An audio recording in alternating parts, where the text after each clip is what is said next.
नमस्कार, मैं हूं राज और आप देख रहे हैं प्योर पॉलिटिक्स। चीन को अब भारत का साथ चाहिए। क्यों? क्योंकि चीन को डोनाल्ड ट्रंप के खिलाफ मोर्चा खोलना है। आपको मालूम है कि डोनाल्ड ट्रंप ने जब से सत्ता संभाली है तब से चीन अमेरिका के निशाने पर है। ट्रंप ने चीन से आयात पर 20% एक्स्ट्रा टैरिफ लगा दिया है। पहले फरवरी में 10% एक्स्ट्रा टैरिफ लगाया, उसके बाद मार्च में 10% और लगा दिया। तो कुल मिलाकर के 20% टैरिफ जो है वो डोनाल्ड ट्रंप ने चीन के खिलाफ लगा दिया है और इससे चीन बिफर गया है। और अब वो क्या चाहता है? वो ट्रंप के खिलाफ एक मोर्चा बनाना चाहता है जिसमें उसे भारत की मदद चाहिए। सोचिए कि ये कितना स्वार्थी और मतलबी देश है। ये वही चीन है जिसने भारत की जमीन हड़पने की कोशिश की 2020 में, जब सारी दुनिया कोविड से लड़ने में परेशान थी, कोविड का सामना कर रही थी। उस वक्त चीन उस माहौल का फायदा उठाकर भारत की जमीन हड़पने की कोशिश कर रहा था। और डरपोक भी इतना है कि जब उसे ये आहट मिली कि ट्रंप की सत्ता में वापसी हो सकती है, तो उसे लगा कि ऐसे में वो इतने सारे मोर्चे एक साथ नहीं खोल सकता, इतने सारे मोर्चे पर नहीं लड़ सकता। तो उसने तुरंत अपना पैंतरा बदला और भारत के साथ टकराव को छोड़ने का फैसला किया। सीमा पर जो तनाव था उसे खत्म करने की पहल की। नरेंद्र मोदी से कहा कि अब हम दोस्ती चाहते हैं और उसने अपनी सेना को सीमा से पीछे हटा लिया। यह सब चीन ने इसलिए किया क्योंकि उसे मालूम था कि ट्रंप आने वाला है और ट्रंप के आने के बाद फिर से अमेरिका चीन के खिलाफ कड़े एक्शन लेगा। तो चीन ने तुरंत भारत के आगे घुटने टेक दिए और कहा कि लड़ाई झगड़ा अच्छी बात नहीं है, फिर से दोस्त बन जाते हैं। सोचिए, चीन का ये जो दोमुहापन है, जो दोगलापन है उसका, ये बहुत स्पष्ट था। लेकिन सवाल है कि क्या भारत को चीन के इस चाल में फंसना चाहिए? क्या चीन के साथ मिलकर ट्रंप के खिलाफ भारत को कोई मोर्चा खोलना चाहिए? जवाब है बिल्कुल नहीं। चीन ने भारत के साथ जो गद्दारी की है उसे भुलाया नहीं जा सकता। कोविड के समय जिस तरह से भारत की जमीन हड़पने की कोशिश की चीन ने, उसे भुलाया जा सकता है क्या? अब जरा देखिए कि चीन ने भारत को ट्रंप के खिलाफ अपने साथ मिलाने के लिए क्या कहा है, क्या पैंतरे चल रहा है वो, जरा इसको आप देखिए। अब चीन के जो विदेश मंत्री हैं वांग यी, उन्होंने ये कहा है कि नई दिल्ली और बीजिंग को एक साथ मिलकर काम करना चाहिए और ये जो दादागिरी है अमेरिका की और उनकी जो पावर पॉलिटिक्स है उसके खिलाफ चीन और भारत को एक साथ मिलकर के काम करना चाहिए। सोचिए, दादागिरी की बात कौन कर रहा है? चीन कर रहा है।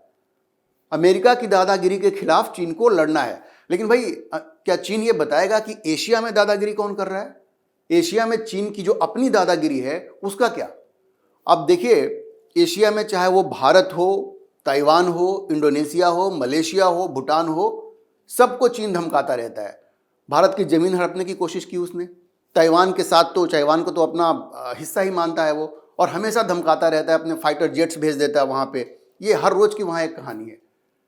तो अब देखिए, और जो वांग यी जो है वहाँ के विदेश मंत्री, उन्होंने आगे क्या कहा? उन्होंने कहा कि जो ड्रैगन और एलिफेंट, उनको एक साथ मिलकर के डांस करना पड़ेगा और यही राइट चॉइस है। ड्रैगन जो चाइना को हम लोग कहते हैं और एलिफेंट जो भारत का प्रतीक है, ड्रैगन चीन का प्रतीक है और एलिफेंट भारत का प्रतीक है। तो उनका कहना है कि इन दोनों को साथ में मिलकर के डांस करना पड़ेगा और ये सही कदम होगा। वांग यी ने आगे कहा कि भाई, एक दूसरे को सपोर्ट करने से ही दोनों को ताकत मिलेगी और ये जो आपसी सहयोग है वो बेहतर तरीका है, वो हमारे इंटरेस्ट को वही सर्व करता है, एक दूसरे के खिलाफ लड़ने से कुछ नहीं होगा। ये बात कौन कह रहा है? चीन कह रहा है, जो बिना किसी प्रोवोकेशन के, जिसने भारत की सीमा के अंदर घुसने की कोशिश की और कोविड के समय में भारत को इतना परेशान किया। अच्छा, उन्होंने आगे क्या कहा? उन्होंने कहा कि एशिया की ये जो दो सबसे बड़ी इकोनॉमीज हैं, अर्थव्यवस्था हैं, उनको एक साथ मिलकर के काम करना चाहिए और डेमोक्रेटाइजेशन ऑफ इंटरनेशनल रिलेशंस, ये जो अंतर्राष्ट्रीय जो संबंध हैं उनके लोकतांत्रिकरण का प्रयास करना चाहिए। ये खुद जो एक ऑटोक्रेटिक स्टेट है जहाँ पे एक तरह से डिक्टेटरशिप है, वो बात कर रहा है लोकतंत्र की। और उन्होंने आगे कहा कि ग्लोबल साउथ को मजबूत करना है हमें, हम लोग मिल करके ग्लोबल साउथ को मजबूत करेंगे। मतलब आप जिनका सपोर्ट चाहते हैं, जिनका कोऑपरेशन चाहते हैं, आप उनकी जमीन हड़पने की कोशिश करते हैं, आप अपने पड़ोसियों को लगातार धमका रहे हैं, लेकिन आपको ग्लोबल साउथ को एक करना है और अमेरिका के खिलाफ लड़ना है। आप लोकतंत्र की बात करते हैं, तो क्या उनको शोभा देता है ये? चीन की जो हरकत है उसके बाद तो उनको ये बिल्कुल शोभा नहीं देता। अच्छा, आगे वो क्या कहते हैं? वो ये कहते हैं कि सीमा पे जो कुछ हुआ, देखिए कितना शातिर है चीन। वो कहता है कि सीमा पर जो टेंशन है भारत और चीन के बीच में, उससे जो बायलैटरल टाइज हैं, जो द्विपक्षीय संबंध हैं, वो प्रभावित नहीं होने चाहिए। मतलब आप हमारे घर में घुस जाइए, लेकिन फिर भी हम आपके साथ रिश्ते ठीक करके रखेंगे, हम मिल करके अमेरिका के खिलाफ लड़ेंगे।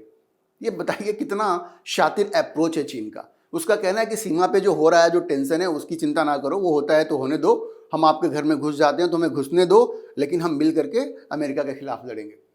देखिए एक बात तो बहुत स्पष्ट है कि चीन सिर्फ ताकत की भाषा समझता है।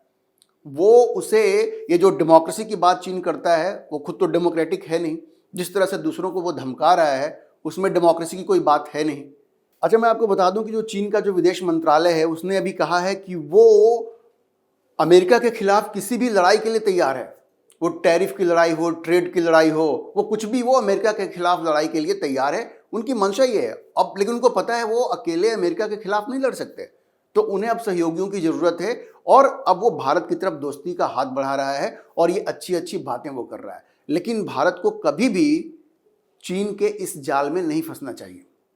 अच्छा, आप देखिए चीन जो है भारत को हर तरह के प्रलोभन दे रहा है। वो कह रहा है कैलाश मानसरोवर की जो यात्रा है उसको हम लोग फिर से शुरू करेंगे। अभी जो भारत के विदेश सचिव वहां पे गए थे, उन्होंने कहा कि सीमा पे जो अभी तनाव है उसको भी कम करेंगे, कैलाश मानसरोवर की जो यात्रा है उसको भी शुरू करेंगे, दोनों देशों के बीच जो डायरेक्ट फ्लाइट बंद पड़ी है उसको भी शुरू करेंगे। मतलब चीन बिल्कुल अब रास्ते पे आ गया है।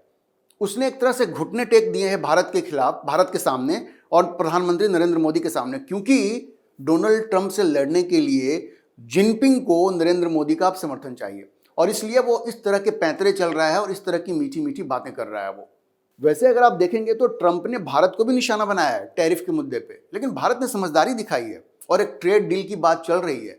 वो लड़ने से तो कुछ होगा नहीं ना।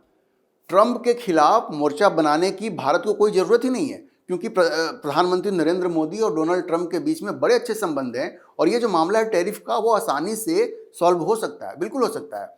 सवाल ये है कि क्या भारत ये भूल सकता है कि किस तरह से चीन पाकिस्तान को भारत के खिलाफ इस्तेमाल कर रहा है, उसे हथियारों की आपूर्ति कर रहा है। आपको पता होगा 5th जनरेशन फाइटर जेट भी चीन जो है वो पाकिस्तान को देने जा रहा है, और पाकिस्तान ये 5th जनरेशन फाइटर जेट किसके खिलाफ इस्तेमाल करेगा?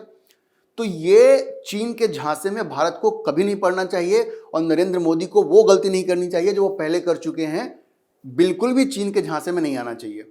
एक ध्यान देने की बात यह है, और भारत को भी, भारत के लिए बड़ी अच्छी बात है कि ट्रंप का उनकी नीति यह है कि रूस को चीन से अलग करना है। आपको पता होगा एक एक्सिस बन गया है चीन का और रूस का, जो एक बड़ा ही खतरनाक एक्सिस है। और ट्रंप का यह मानना है कि चुनौती चूंकि चीन से है, इसलिए चीन और रूस के इस एक्सिस को तोड़ना है। इसलिए आपने देखा होगा ट्रंप रूस के प्रति बहुत सॉफ्ट हैं। ये जो यूक्रेन के साथ जो रूस की लड़ाई चल रही है, जो वॉर चल रहा है, उसमें आपने देखा होगा ट्रंप ने अमेरिका की पूरी नीति बदल दी है, जो बाइडेन की पूरी नीति ही बदल दी है। और उनका यह कहना है कि भाई अब हम व्लादिमीर पुतिन के साथ हैं, और हमारा यह मानना है कि व्लादिमीर पुतिन कोई गलत रास्ते पर नहीं है। ठीक है, एक तरह से ट्रंप ने इशारा कर दिया और यह भी कह दिया कि जो जमीन रूस ने हथियार ली है यूक्रेन की, अब वो वापस नहीं करेगा। इन सबों के पीछे मंशा यह है कि चीन और रूस के इस एक्सिस को, इस नेक्सस को तोड़ना ट्रंप की यह नीति है। और ये जो ट्रंप की नीति है वो तो भारत के लिए फायदे की बात है, क्योंकि आप देखिए रूस से जो तेल भारत आयात करता था उसको लेकर के अमेरिका को बड़ी परेशानी थी, लेकिन जब से ट्रंप वहां आए हैं तब से ये मामला दब गया है। और भारत को खतरा रूस से नहीं है, भारत को खतरा चीन से है। ये तो बहुत स्पष्ट है।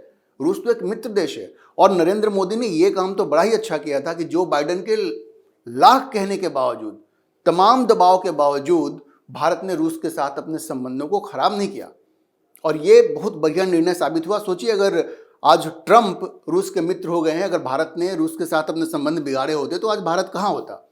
तो ये नरेंद्र मोदी का निर्णय बिल्कुल सही था, और ट्रंप की ये जो नीति है रूस और चीन को अलग करना, ये बिल्कुल भारत के हित में है। तो चीन के झांसे में आने की कोई जरूरत नहीं है भारत को, क्योंकि ये भारत के भी हित में है कि चीन और रूस ये एक दूसरे से दूर हों और लड़ाई चीन के खिलाफ लड़ी जाए। इसमें अमेरिका का भी इंटरेस्ट है और भारत का भी इंटरेस्ट है। इसलिए चीन के झांसे में आने की कोई ज़रूरत नहीं है। और ये जो पैंतरे चल रहा है चीन, और ये जिनपिंग जो पैंतरे चल रहे हैं, उसमें नरेंद्र मोदी को कभी दोबारा फंसना नहीं चाहिए। तो अभी के लिए इतना ही। अगर आपको वीडियो पसंद आया हो तो आप इसे लाइक करें, शेयर करें और चैनल को सब्सक्राइब करना ना भूलें।